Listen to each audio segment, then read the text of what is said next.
Добро утро, второ утро искојување овој петок. Овој пат на сцената на Велешки театар, не сум во функција на актер, туку разговарам со директорот на Велешкиот театар, Јордан Константинов-Джинот, Жарко Спасовски. Жарко, добро утро и добро дојдовте на отворената програма. Добро утро, ви благодарам за поканата. Пред некој ден го подпишавте договорот за соработка со Црногорско народно позориште од Подгорица. Што тој значи за вас како театар, но и за публиката? Што тој опфаќа, се ќе може да види публиката, од каков добитка имате и вие, и актерите, и публиката? Па, добивка ќе имаме сите, и ние како актери, како театар, како град, како држава, затоа што станува збор за, ќе звучи малце грубо, можеби, најдобриот театар во Црна Гора, Црногорско народно позориште, каде што има исклучителни актери, на кој бев сведок пред еден месец, бев на премиера, таму бев поканет, бев воодушевен од нивната актерска игра, од нивната представа, има игра современ текст за моменталните случувања на Балканот. Така да имаме добивка и ние, затоа што ќе гледаме на нашата сцена представи од Црногорско народно позориште, ние ќе имаме можност да се представиме пред нивната публика, ќе имаме можност за наши соработки со нивни режисери, они со наши режисери, ќе правиме копродукции, заеднички представи. Со тие заеднички представи имаме идеја да се представиме како во регионот, така и во Европа по престижни фестивали. Веќе вашата соработка меѓународно продолжува. Имавте пред некој ден гостување на театарот, драмскиот куклен театар од Враца, Бугарија, а веќе попладнаво или веднаш по овој наш разговор патувате за Нови Сад. За што станува збор?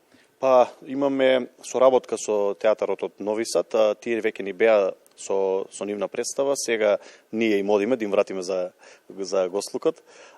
Веднаш по нашиот разговор тргнуваме за Нови Сад, а веќе утре имаме представа во Нови Сад, Нема струја за електричниот стол, во режија на Дејан Пројковски. Играат моите двајца драги колеги, Васил Зафирчев и Исидор Јовановски, а музика во живо имаме од Сашко Костов, маестралниот Сашко Костов. Да, очигледно дека имате доста настани, доста набиена агенда. Месец декември најавивте дека ќе имате премиери, но и одбележувања. Може ли да ни прецизирате за што станува збор? Па на моје огромно задоволство затоа што сум и дел од таа представа. На 5 декември имаме 100-та изведба на Синиот портокал. Представата е во режија на Александар Ивановски. Во представата играме јас, Жарко Спасовски, Самуил Стојановски и Фаик Мефаиловски. 100-та изведба, голем мене ми е.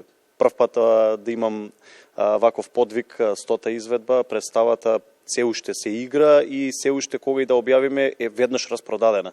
Така да не би запрале и на 100-та изведба, би продолжиле. За 100-та изведба на 5 декември ќе префрлиме и на голема сцена, за да има можност да ја гледаат сите наши соработници, сите наши колеги ќе бидат поканети, нормално вие новинарите без вас не би биле тоа што сме, и да направиме едно големо благодарам и за Велес и за сите што толку години веќе ја следат таа представа. 7 години од 2017, така?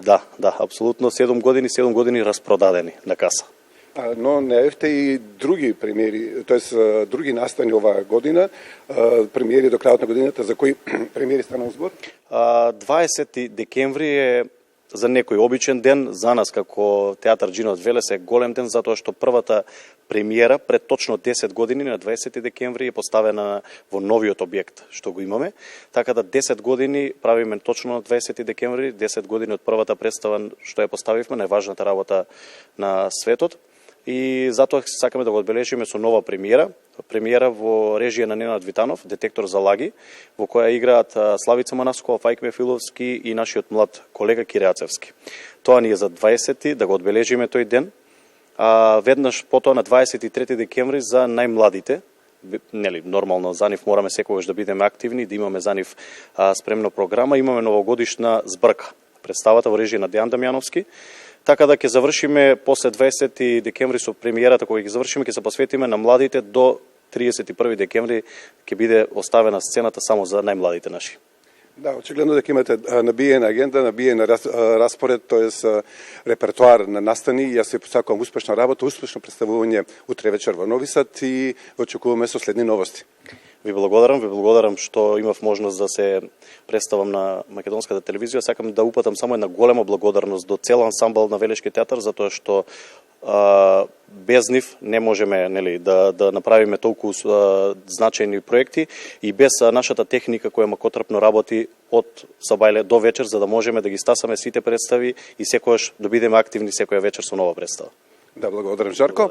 Тоа беше Жарко Спасовски, директор на Велешкиот театар. Разговаравме за подпишаната соработка со Црногорско народно позориште од Подгорица, за активностите што следат во месец декември